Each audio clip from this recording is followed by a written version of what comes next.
Hi, this is Siddharth Aluwalia. Welcome to the 100x Entrepreneur podcast series. Today I have with me TN Hari, Chief People Officer at BigBasket and Strategic Advisor to the Fundamentum Partnership. Welcome Hari to the podcast. Thank you, Siddharth. It's a pleasure doing this podcast with you. Hari, we'd like to know more about your journey. So let me start with my childhood, Siddharth. I grew up in a small township called Sonabeda. This was where an HAL factory was located. My father used to work there. It was a very small town. The population was less than about 7,000 people. But I was fortunate enough to study in a Kendriya Vidyalaya there. It was run by the factory. And I worked hard and made it to engineering IIT Madras. I studied mechanical engineering at IIT Madras. Back to back, I did an MBA from IIM Calcutta. And then my first job was with Tata Steel. I was passionate about engineering, and my intention of doing an MBA was not really to move away from engineering, but to get a holistic perspective of how a business is run. And that's how I ended up at Tata Steel as a mechanical engineer. Having worked for about 11 years on the shop floor, we were at a point of time, there was an existential crisis at Tata Steel because the CIS countries, after liberalization, were dumping steel at prices that were below our costs. So we had to restructure in a big way, right size, and change the culture. So we engaged McKinsey to help us with this. I was part of the core team from Tata Steel that worked with McKinsey on this. A large component of this was about people and HR.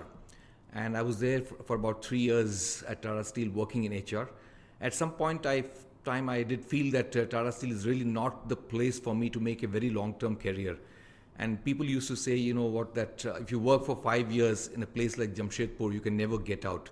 But after 14 years, I was fairly lucky to get out and found a job at Daksh.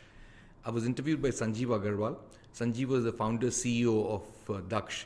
So for me, moving from Tata Steel to Daksh was like moving from an oil tanker to a fighter jet.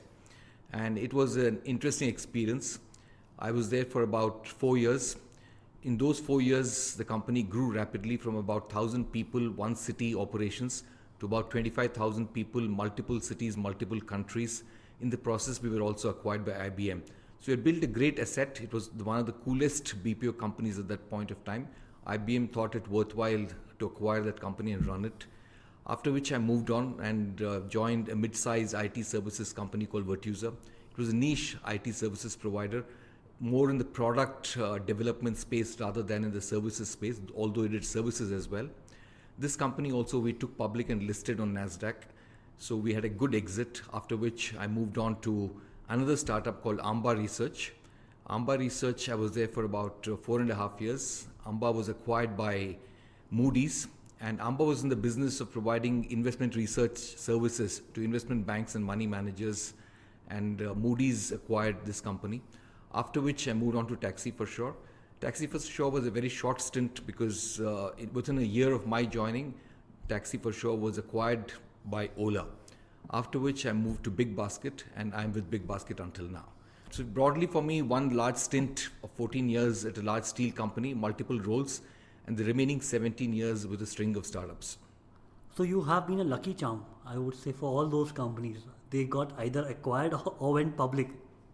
Was there a strategy, to figure out the next unicorn and then join them, or it was more by you would say circumstances coming and fitting out around? I think it's a bit of a mix of the two, which is that I always loved working with interesting people. So that's the only thing I look for in a company. Are the people that I'm going to work with going to be interesting? So that's one criteria. That's the only important criteria for me. And my strength also was in scaling companies. So I joined companies after a product market fit was reasonably well established. I didn't join very early stage startups. So by the very fact that I joined a company after the product market fit was established, there was a good probability that there would be an exit. So it was not just a lucky charm, but the fact that I joined companies where the product market fit was well established, and I joined companies where I loved to work. So among these companies, you have seen cultures, you have built cultures in these startups and these companies. We would like to know what are the challenges a startup faces, and you are since mentoring a lot of startups, being an angel investor. When a startup goes from 2 co-founders to 10 people, 10 to 50 and 50 to 100, what are the things that startup go wrong in building cultures in these stages? Right. So in a startup, culture equals founders, period. That's it. So it's the founders who build the culture, and the founders determine the culture of the startup. So I think walking the talk is very crucial for building a culture. So for example, you can always say that doing business ethically is more important than delivering great outcomes. It's very easy to say this, very easy to put posters on the wall in the boardrooms which states this. But when it comes to the crux, when your top performing salesperson does not do business ethically or does something unethical, what action do you take? Do you neglect it? Do you oversee that thing? Or do you let go of the salesperson? If you let go of the salesperson, then the culture gets built, gets reinforced. People understand that you mean what you say. But if you turn a blind eye to this, then people will realize culture does not matter and you're just talking, you don't mean it. So ultimately, building culture is about walking the talk. It's about taking those calls in tough situations. So if you do that consistently, culture gets built. And as a company grows big, from let's say 10 to 100 to 1,000 to 10,000, I seriously believe that if 10 people in the company, 10 to 15 senior most people in the company live the culture every day, over a period of time, the culture would get built. If those 10 to 15 people do not live the culture, if what they say is different from what they do, then the culture never gets built. So it's about walking the talk. It's about the top 10 to 15 people walking the talk every day. Hari, what's your purpose in life? This is an interesting question. I think purpose in life keeps changing as you age. So when I was very young, for instance, my purpose in life was just to get better financial security than my parents had. But at this point of time, my purpose in life is to meet interesting people, read about interesting ideas, and solve interesting problems. So my purpose in life at this point of time is this, and I don't think this is likely to change. So I think your purpose keeps changing with time, it keeps evolving. And today, my purpose is about meeting interesting people. I'm meeting you, for instance, I'm doing this podcast with you, reading about very interesting ideas and solving interesting problems. And going out of my comfort zone, I think that's also equally interesting for me at this point of time. Talking about culture, founders face a challenge usually at early stages when dealing with firing. For example, they have good people but wrong cultural fit and they choose to delay the firing. Do you think that's the right choice or the wrong choice for a company who aims to become a large company one day? I think you always need to do business ethically. You need to stick to some fundamental principles. Fundamental principles are inviolable. If you violate some of those fundamental principles, you may still gain in the short term, but in the long term, it never pays you. My own belief is that always do the right things irrespective of the consequences. So if your top performing person is not ethical, is not living up to the culture, better let this person go sooner than later. Otherwise, this person is going to pollute the rest of the company as well. So my decision always is do the right thing irrespective of the consequences, because in the long term, right things always help. Coming on to one interesting journey, TaxiForSure. So what motivated you to join a startup? And I believe when you joined, TaxiForSure has just raised $5 million. Right. So you having a glorious stint previously, both at Tata, at Daksh. What motivated you? So I actually, prior to TaxiForSure, I had worked for a startup called Amba Research. Prior to that, Virtusa also a startup. So Daksh also was a startup. So this was my fourth startup. So working for a startup was nothing of a surprise. The size of the startup though was a very small startup at that point of time. And my mentor has been Sanjeev Agarwal. Sanjeev is the founder of Daksh and he has been my mentor. In many ways, he continues to be my mentor. And when I was speaking with him what I should do after I quit Amba Research, he said, why don't you talk to TaxiForSure, why don't you talk to Raghu? So when I met Raghu, I really liked him. And I told you right at the beginning that the only thing I look for when I join a company is, would I like to work with these people? Do these people interest me? Do these people excite me? Will these people motivate me? Every day will be fun to work with them. So that's the only question. And Raghu I found to be a very, very interesting person. And the way he interviewed me was just amazing. He showed me the app. He talked about TaxiForSure, the business, the fact that, there's an aggregation platform for taxis, the kind of problem it is solving. He explained everything about the business. And finally, he tells me, I don't think I'm competent to interview you. I've heard a lot of good things about you. Would you want to join us? I like the humility with which he addressed it, and that's how I joined TaxiForSure. What were your 3 key learnings from your stint at TaxiForSure? My biggest learning was that age and experience is often overplayed. I worked for someone who was much younger than me. At that point of time, he must have been 32, 33, and I must have been 47 or something, around that, 47, 48 or something. And I was a bit apprehensive in the beginning, but then I realized that it was really fun. He was one of the finest CEOs that I ever worked for. So the biggest lesson for me was that age and experience is often overplayed. Many times youth have ideas which are absolutely amazing. They understand many issues better than people who have experience. So that for me was the biggest lesson at TaxiForSure. The other lesson for me was that when you're building a business with strong network effects, where the winner would take all, the first mover has a massive advantage. If you're in such a business, then it's important to be backed by deep-pocketed investors. In some ways, I think Ola was 1 year ahead of us, and that gave them a huge runway. So you had Sequoia backing them, you had Tiger backing them, you had SoftBank backing them, whereas TaxiForSure started a year later, and we couldn't get the kind of deep-pocketed investors. But having said that, I think we had an amazing exit. Sold the company for $200 million. We didn't have money to pay salaries 2 months down the road, and we would have shut shop if Ola had decided not to buy us. But there were some circumstances which forced Ola to buy TaxiForSure, because otherwise Uber might have acquired TaxiForSure. So we found a great exit. And look at the founders of TaxiForSure, right? People like Raghu and Aprameya. They're enjoying their life. They got their money. They are angel investing in scores of companies in India, mentoring entrepreneurs, investing in new ideas. And they've gone on to the new avatar, enjoying their life. Whereas Bhavish may not have got a great exit. He's still struggling to build a company. So I don't think there is a winner or a loser. Ultimately, entrepreneurs always win. Whatever you do, whether you sell, you buy, you acquire, you sell off, you are a winner. What were few key decisions at TaxiForSure you'd like to share us while hiring or while scaling the company? While scaling the company, we found, at an early stage, we realized we had hired people with a background of running taxi companies. Then we found that TaxiForSure is not that kind of a taxi company. It was a technology company. So people who came from Meru kind of organizations and joined us, they had their own limitations. They were limited by their thinking. They could not redraw their canvas. At some point of time, we had to let them go. We had to bring in people who knew nothing about the taxi business, who could believe that we could do everything. So we hired some great people after that. So once we had to let go of people who came from the taxi background, we brought people who were basic problem solvers, basic smarts, who could think out of the box and solve problems.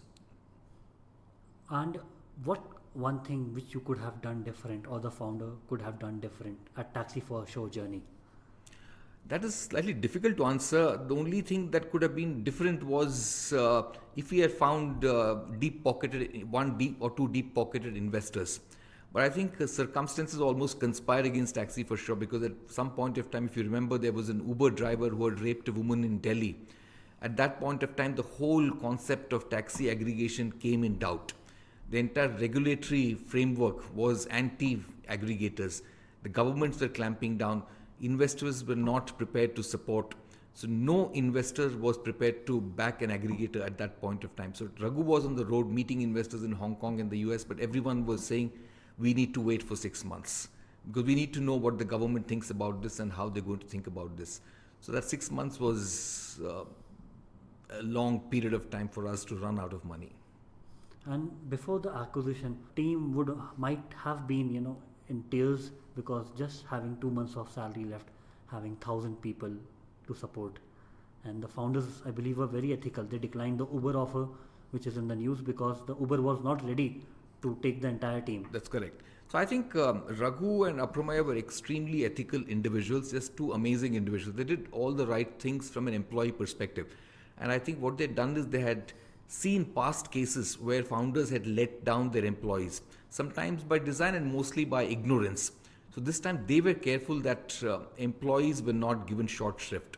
So they took care of employee interest. For example, they didn't go with Uber because Uber wanted to lay off the entire tech team, whereas Ola was willing to absorb the entire team, including the tech organization.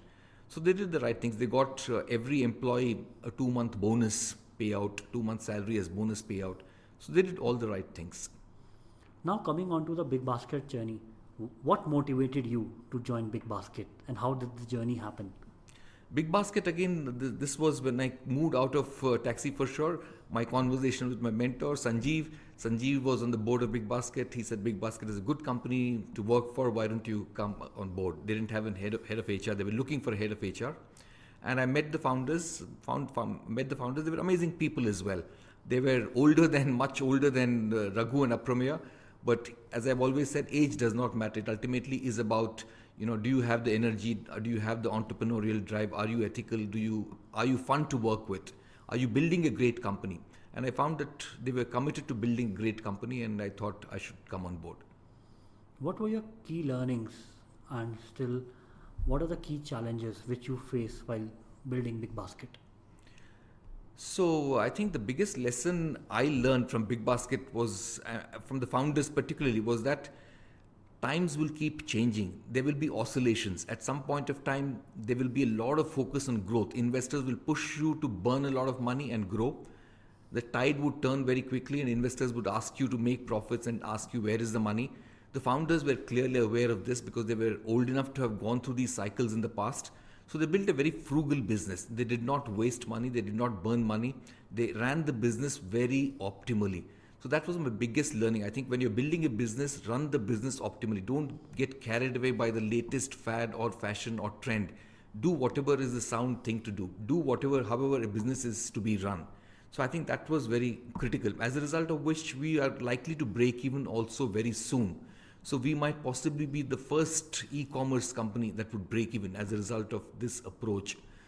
In terms of challenges, I think we work with a large category of blue-collar workforce. Blue-collar is really a term that we use to describe, our people who work in our warehouses, delivery boys, and we have a very large army of these individuals. So getting their loyalty, getting their love, getting them to work for us, with optimal attrition is a big challenge, continues to be a big challenge, because this category of workforce will switch very quickly.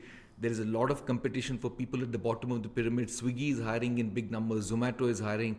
At this point of time, I think delivery boys, especially bikers, are in hot demand. They are in as much demand as the best tech folks that join companies like Google.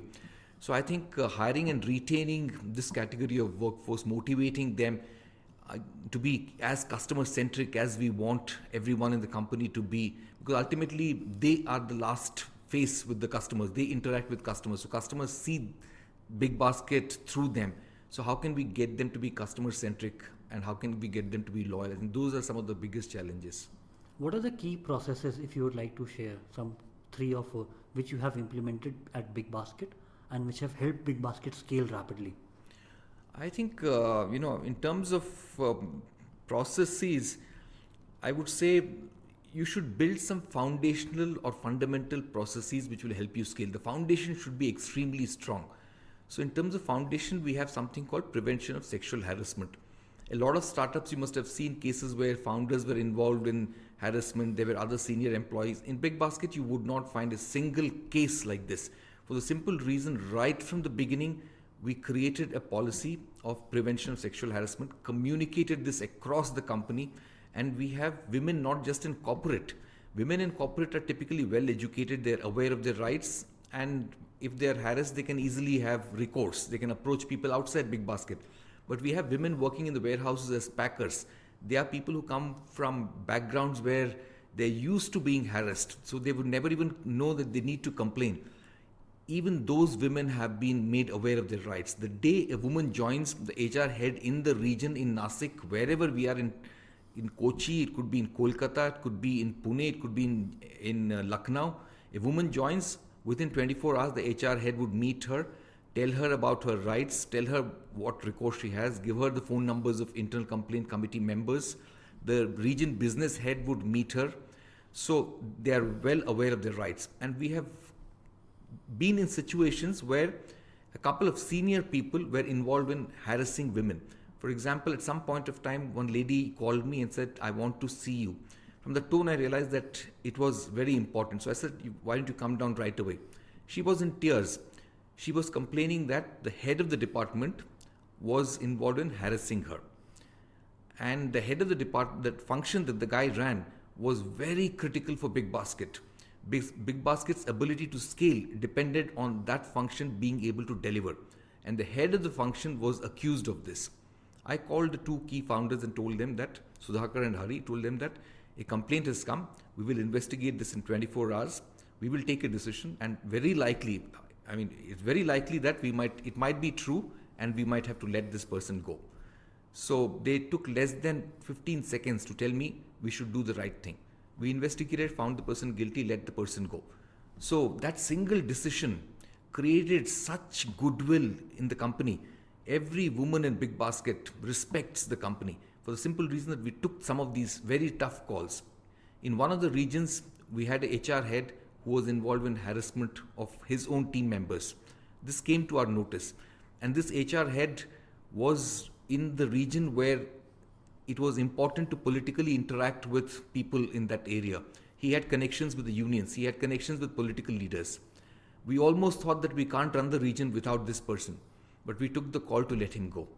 So some of these calls, I would say, created great goodwill and built such a strong foundation. I think this is the most important process, if you ask me, that helped the company scale. There are several other customer-related processes. There are several other logistics-related processes, warehouse processes, which are very, very important. But some of these people-related are very foundational and very elementary. BigBasket has 4 to 5 co-founders. How do 4 to 5 co-founders bring clarity of purpose among themselves and in decision making? Because we have seen in many startups with the large teams, the co-founder conflicts somehow de-accelerates the startups. So the way this works is, I would say, is that the co-founders are a bunch of mature people. Then I think this is not likely to happen. By mature, I really mean you need to be self-aware. So for example, if there are some issues or topics that I don't understand, and I know I don't understand, then it's a great place to be in, because then I won't feel that I should be involved in decision making on these topics. So I think all the 5 founders at BigBasket are very self-aware. Not all 5 of them may be equally competent. There will be some people who are more competent than the others. Not all 5 are involved with every decision. There are about 2 or 3 founders who may be core, who may be involved in every single decision, fundraise and everything else. And the other founders are there playing their respective roles. As long as you are self-aware, I don't think you will have conflict. Self-aware means you know that I don't need to be involved in everything. These are my limitations and this is what I will do. Hari, now let's talk about Fundamentum partnership. What motivated you to join a fund? So this is clearly my association with Sanjeev. Sanjeev and I go back to Daksh days. For the last 17 years, we've worked together. And we can almost complete each other's sentences. We understand each other so well. And at some point of time when he was thinking of starting Fundamentum along with Nandan Nilekani, both of them asked me if I would be interested in being a part of this, especially on the people side of things, because startups and in organization, people is a very, very important component. So they were looking for somebody who understands people issues well. And since I've been in this space 17 years in startups, so they thought that I would fit into this. And for me, it was fun as well, exploring new territory, doing interesting things. And that's how I became a part of. What role do you play in Fundamentum partnership? So I play multiple roles. So for example, in all the companies that I've worked for, the placeholder for me was HR, which is people. But then coming from an engineering background and having done an MBA, I understand multiple things. I understand finance, I understand technology, I understand marketing. So in many of these companies, I did multiple things besides people. So at Fundamentum as well, my core role is about people, which is pre-investment, evaluating whether the teams that we are to back are the right kind of teams, the founder dynamics. Are they capable of building a great organization? Do they have the tenacity to go all the way? Are they capable of hiring people who are better than them, for instance? So evaluating the team before making an investment. And also looking at the organization structure. Are they structured correctly? Are they thinking about the business correctly? Are they solving the right kind of problems? Is this scalable? Is this team capable of scaling and growing it, making it big? So that's what I do pre-investing. And post-investing, I help them with people issues. They might have questions. They might have questions about structure. They might have questions about how to build culture, how to deal with people who are not performing, how to deal with people who are performing but not aligned to culture. So all those kind of questions they might have. So I help them with those kind of things post-investing. What are the 3 key things when you are evaluating a startup in Fundamentum partnership? The people issues which you check for. Like if those 3 are not met, you would not invest. For us, the team should come across to us as easy to work with and ethical. They should not, hide anything. They should be very easy to work with and ethical. That's, I think, the simplest way to describe it. They should be very honest. What they say should be what they mean. They should be very transparent. They should be able to say, I don't know, we don't know, and we don't have an answer to this. We are discovering this along the way. Being very truthful. So in the conversations, you can figure out whether they are truthful. They don't have to have an answer to every question. So they should be easy to work with. They should be willing to take advice on things that they don't know well. And they should be honest. And of course, they should be addressing a large enough market. They should have the business savvy to be able to solve problems. You just asked me the people side. I said they should be honest and transparent and easy to work with. So on a holistic view, you invested in Pharma and Travel Triangle. Yes. What motivated the entire Fundamentum partnership to put money behind these? Is the vision to make them $10 billion companies in future? Yes, absolutely. So intention is always, we should, the potential of a company that we invest should be $1 billion. So in both these cases, we thought that potential exists. And Pharma, you can already see, is demonstrating tremendous, traction. Big investors are lining up at this point of time. So Pharma, in fact, our investment is already more than doubled in less than a year and a half. So Travel Triangle too, we are seeing good traction. So in both the cases, we found that the founders were passionate about the domain. In one case, the founders knew the pharma business extremely well. They were involved in that business in their early days as well. And they were passionate, and we knew that they were onto a great idea. It was a BigBasket for pharma e-commerce. Pharma was something like that. And Travel Triangle too, we found the founders very passionate about travel, very passionate about giving great travel experiences, unique travel experiences for travelers. And we found that they were willing to work with the existing, travel agents. They were not bypassing them. They were making the existing travel agents partners in this whole thing. And we believe that both these ideas were great. What are the other markets is Fundamentum partnership investing in right now, or is looking to invest in 2019, 2020? So we are looking at multiple opportunities. Consumer internet is one broad area. Then we are looking at B2B, and we are also looking at content. But in all these 3, it's typically marketplace related. It's not product related. So for example, consumer internet marketplace could be, urban travel.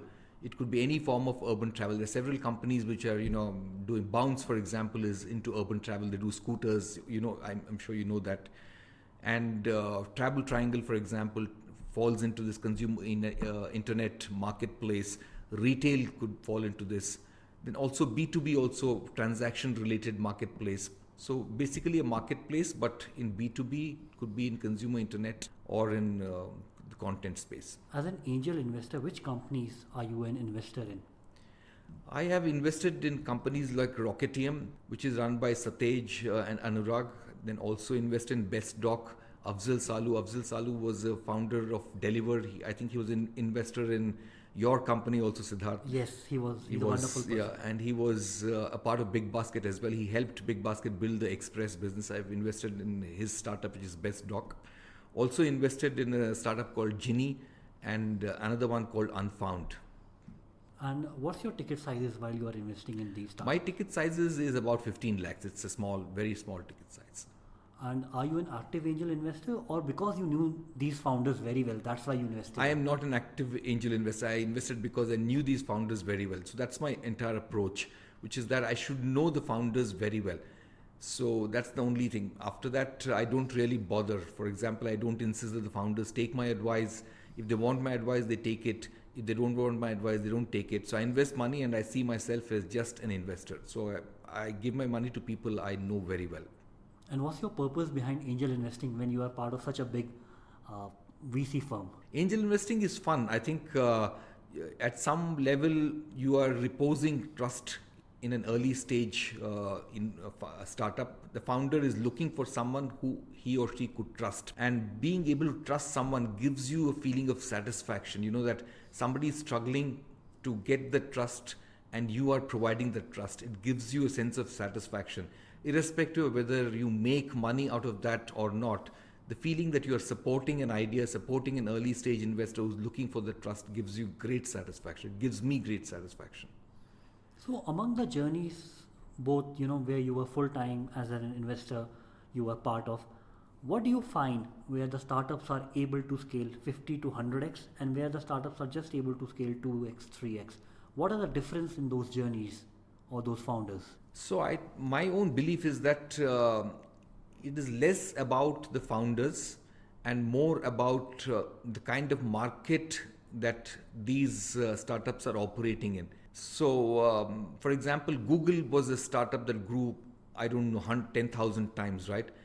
The founders were great, but I'm not sure if the founders were in some other space, they could have had the same kind of growth. So I think you need to be in a market where the consumers are ready for a solution. You provided a great solution and that solution can be scaled rapidly. And I think great execution is always important, and good founders execute well. So to that extent, I think founders play a role in scaling it 100 times, but I think you should be in the right market. If you're in the right market where the market opportunity, market size is big, and the consumers are willing to pay for that, you're solving a real problem, and you execute well, then you can scale that rapidly. Whereas I think 2 to 3x is, for example, Amba Research, it grew about 3x from the day I joined. The growth was not very rapid because perhaps we were not solving such a very fundamental problem, and the market size wasn't big. The market wasn't willing to, come and outsource the kind of work that we were doing in a very big way. So we grew about 3x. That's it. So I think it's not less about the founders and more about the market opportunity, market size, the kind of problem that you're solving. To the young founders who are listening to this podcast and aspiring ones also, what would you advise them to go about market research, which you said is the most important in the success of going 50 to 100x? What are the steps? Is there any scientific way to go about it? I really don't know if there's a scientific way. I think there are two ways to build an idea. One is you are passionate about the idea and you don't care about the market, whether the market exists, how big is the market. The approach is that I have a great idea, I'll figure out along the way. If the market is not big, I won't make much money, but I will enjoy my journey because this is what I love doing. That's one approach. The other approach is let me go and solve a big problem, irrespective of whether I like it or not. So you go and identify a big problem. So you look at this, and you find, this is the big problem. I think there's a pain point which is unserved at this point of time. Let me go and try to solve this. I may or may not be passionate about that, but since the market opportunity is big, I'll try and go and solve that. And maybe I'll get backed by investors. So these are two entirely different approaches, and I think people can take either approach depending upon who you are. If a young college student or a professional want to join a startup and is looking to join the next Flipkart, the next TaxiForSure, how should he identify such founders or such startups? I think it's very difficult to say this because when someone joined Flipkart, I don't think anyone knew that Flipkart would be sold for $16 billion, right? I don't think anyone knew. So I think you have to be passionate about working in a chaotic place. Startups are inherently chaotic places. And you have to thrive in chaos. If you can't thrive in chaos, you shouldn't join a startup. My only advice about what kind of a startup you should join is you should like the founders. If you like the founders because you're going to work with them very closely every day, is it fun to work with them? Are they ethical? Are they good people?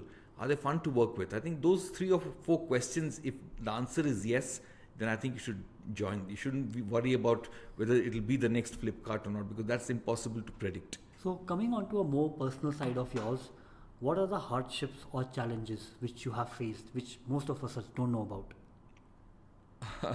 Hardships, I don't think I have faced a lot of hardships. I think God has been kind and I have been lucky.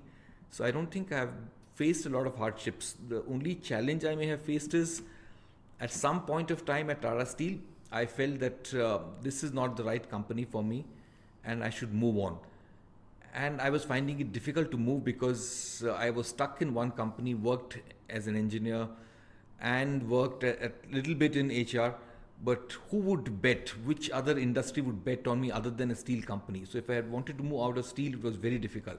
So I struggled for about 2-3 years until I got a chance call from Daksh and I got picked up at Daksh. That was a breakthrough for me, absolute breakthrough, and I think it was just sheer luck that got me that breakthrough. And what points in life, other than this, you have felt lost, and how did you recover from it? I don't think I ever felt lost.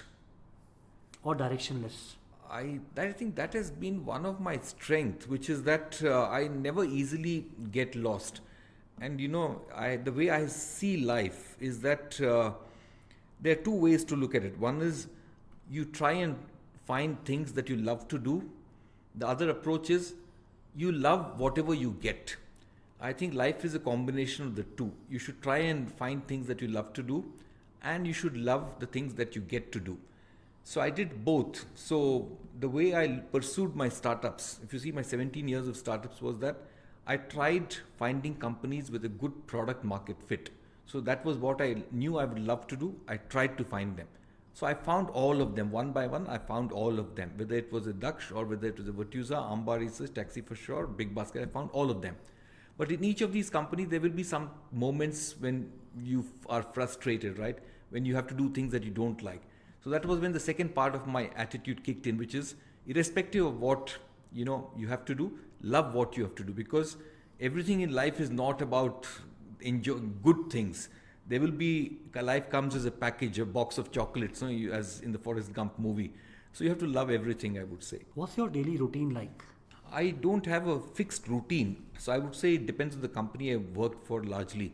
At TaxiForSure, I think I worked extremely hard because it was just about 13 months and we were scaling very rapidly. When I joined TaxiForSure, we were in 3 cities. When in 14 months or 13 months when I left, we were there in about 45 cities. So we grew extremely rapidly. I worked for 15-16 hours every day. I was there in the office every day at 8 o'clock in the morning, and every day I returned home only at maybe 11, 12, every day. That was my routine. BigBasket, I have a relatively easy life because there's a good work-life balance. The team is big. We are scaling at a reasonable rate at this point of time. So I have a good work-life balance. I come in to the office very early. By about 7:38 I'm there, but by 5:30 I am off in the evening.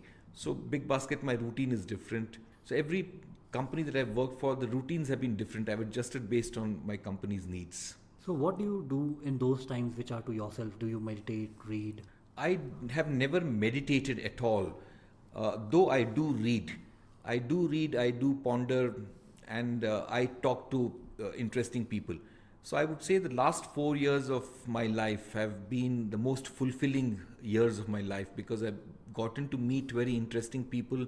I have gotten to meet a variety of people who are in the NGO space, people who are working to create employment for youth in India, youth empowerment, skill development, people who are in the social enterprises, water problem of Bangalore, people who are trying to solve. I'm actively involved in advising them. So meeting very interesting people. I would say the last 4 years of my journey has been the most exciting. I've gone out of my comfort zone, met interesting people and loved it. And the reason why I have been able to do this is because at BigBasket, I have an amazing team. 2 team members, I think I should really call them out. One was Tanuja Tiwari, who heads HR. She's the VP HR, and VP Learning and Development is Neelam. Earlier, I had about 25 people reporting to me, but now all the 25 I've got report to these 2 people, and only 2 of them work for me.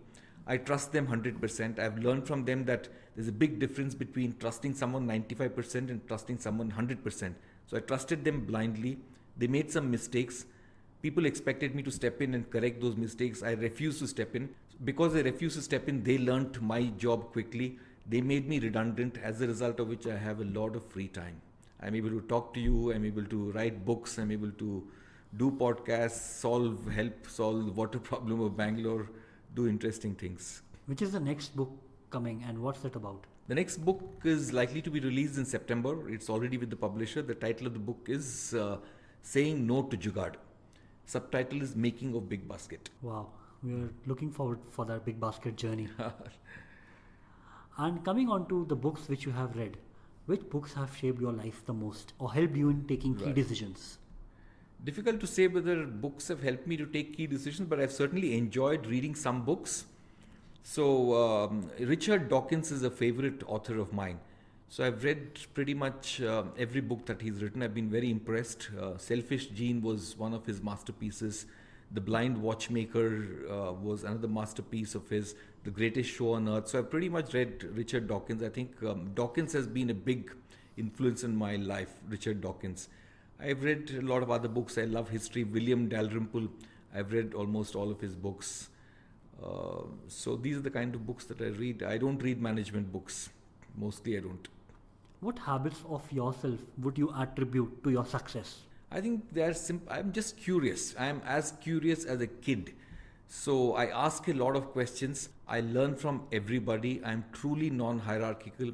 I can learn from anybody. Irrespective of age, I can be very friendly with a 20-year-old. I can be very friendly with a 70-year-old and learn from both of them equally. So I ask a lot of questions. I'm curious and I'm very good at problem solving. I can think very clearly. While managing people, you are hard or disciplined, or you let people manage themselves? Largely, I let people manage themselves. My approach is trust people. But I would say to trust people, you need to have people who are trustworthy. So it's a combination of the two. Over a period of time, you have to create people who are trustworthy. So it took me some time to develop the team at BigBasket. Some people survived, some people did not survive. So in the beginning, while building the team, I worked with them with a lot of intensity to set the ground rules. That this is the way we get things done. This is the way we solve problems. Once I find that people are aligned, I step back and let them run the show. So today, at this point of time, Tanuja and Neelam run the show at BigBasket. I don't run the show. I am right behind. They interact with the founders. They take all the decisions. Every single decision they take. If they need to consult me, they will come and consult me. If they don't need to consult me, they don't consult me. So they have complete freedom. They run the show now. Many founders face this dilemma. At what point in their startup journey should they get a chief people officer? I would say TaxiForSure and BigBasket and the other companies were lucky to have you, and vice versa. But at what point should a startup get a chief people officer? Or to begin with, should they hire their first HR as well when they are from the 10 people member team? I think you need to hire somebody who can at least recruit. So I think once you get in the very early stage, recruitment also needs to be handled by the founder, because you are hiring people and you need to be part of the interview process. You need to figure out whether there's a culture fit. But after you grow to about, let's say 25, 30, at that point of time, it helps to get a recruiter. That recruiter will at least help sift through the CVs, put out the job postings, make the shortlists and get the shortlisted candidates to the founders to meet. So I think you need to get a recruiter. Once you get to about 50, you also need a very elementary HR operations person who can ensure that salaries are paid on time, all the basic, compliances are met with. You need to be compliant, right? You're running an organization. It's part of a Shops and Establishment Act. So you need to be compliant. You can't afford not to be compliant. You can go behind bars. So you need somebody in HR operations who can do that. A chief people officer, I think you need to think a little later down the road. And what are the responsibilities that the chief people officer takes from the shoulders of a founder? It's depends on the kind of chief people officer that you get. If you have a strong chief people officer, then that CPO can virtually become the culture torchbearer of the company. The founders still are important, are still the true torchbearers, but if you have a strong CPO, that CPO can pretty much take over the torchbearer role for culture, can help build, a strong ethical organization so that the entire company is run very ethically. Because as the company gets dispersed, you are not going to have visibility, to every part of the organization. So you don't know 10,000 miles away or 2,000 miles away in some part of the company what's happening. Is it happening in the right way or not? But if you build the right processes, if you create the right kind of organizations, then you can be assured that the whole company is run ethically. So a CPO can build that entire process, can build the organization to ensure that every part of the company is run ethically. People are afraid of the law of the company. People are afraid to deviate from doing the right things. Many startups which are scaling face the problem that when they are expanding rapidly, right, the wrong people come in. So, for example, when they receive their Series A or Series B, they have the mandate from investor Right. to scale rapidly, to Right. hire rapidly. Yes. What would you advise at that stages? How to keep a check on the processes, especially hiring? I think you need to always hire the right person. So, because what happens is that investors will push you. They will push you to hire very quickly. But the point is, if you hire a wrong person, then you're setting your journey back by almost 6 months. And at that level, you can't afford to set the journey back by 6 months. So, you better take 2 months extra and get the right individual. So, for example, at TaxiForSure, we were hiring a COO. I personally met about 25 candidates. I didn't like any of them. In fact, one candidate, we almost made an offer. Raghu and I both met this candidate, was very smart, said all the right things, but suddenly at night, we also made an offer. But at night, it struck me that this guy is not the right person, because I thought about it. All the questions that he had asked, can I work from home? Can I do this? How far is the workplace? All that suddenly reminded me this guy is not a startup guy at all, because I had made a similar mistake in the past and realized I'm making the same mistake again. So next day morning, I spoke to Raghu and said we should withdraw the offer. We withdrew the offer. He was a little surprised, but we withdrew the offer. And ultimately, we found the right COO, Arvind Singhal, we found from McDonald's, who ran McDonald's for South and West. And we found him. And he was a great COO. So I think it's important to get the right person. In one of my previous companies, we found a wrong global head of sales. We were under pressure to get the global head of sales. We got the wrong guy. We got a guy who ran sales in a large company, and we thought he could help us scale. He could help us with the big game hunting. But he couldn't, because he was not hands-on at all. So in startups, you need people who can build for scale and also can do things hands-on. So he was a total failure. So we had to let this person go, and we lost, a huge time because of this. So getting the right person, I think, is very, very critical. When startups are hiring for experience, specifically for scale, what are the checks? Like you mentioned, the person should be hands-on, but this cannot be guessed or be known in an interview. How should they go about it? So one is, of course, reference checks. Reference checks are extremely helpful. I'm not talking of references given by the candidate, because the candidate gives you a reference of his or her friends. But you have to find people who have worked with this candidate before. Their feedback is extremely helpful. Because in an interview, as you said, it's not very easy to figure out in 90 minutes or 2 hours or 3 hours. You can do multiple rounds of interviews, and those multiple rounds of interviews are actually quite helpful. And there are many signals all along the way, whether this person is hands-on or not, whether this person is a culture fit or not, whether this person is hierarchical or not. There are lots of signals. Sometimes you overlook those signals. You overlook those signals because you want to hire. In your mind somewhere you are under pressure to hire, so you overlook. If you keep an open mind, you can spot those signals. Once you spot those signals, go deeper there, and then you can invariably figure out. What 3 advices would you like to share to young founders who want to deliver excellence in their business? I would say that a founder should find somebody with whom she can speak without being judged, with whom she can share her feelings, with whom she can pour her heart out without being judged. She should find one such person. The second advice may be that a founder should always treat the business as being above everything else and as being above everybody, including the founder, which means the business is the most important. If the founder believes at some point that I am not the right person to run this company, should get somebody else. So the business is the most important. I can think of these 2 things which I can tell a founder. And the last, you have interacted with so many founders over the last 17 years. Right. What common thread you find among them which made them successful? All of them are grounded. All of them understand reality. All of them understand what works and what does not work. All of them can recognize fluff from the real stuff.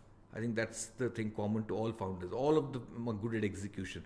All of them will do anything to drive outcomes. If an office boy doesn't turn up, they will clean the tables. They will do anything. So nothing is infra-dig for them. So I think all founders have this in common. They can execute well. They can understand what will work on the ground and what won't work, what is fluff, what is real, who is a person of substance, who is a person of style. They can differentiate easily. Thank you so much, Hari. Your wisdom on culture, on building teams, on scaling, I believe will help a lot of young founders on building their companies. Thank you, Siddharth. It was a pleasure doing this podcast with you.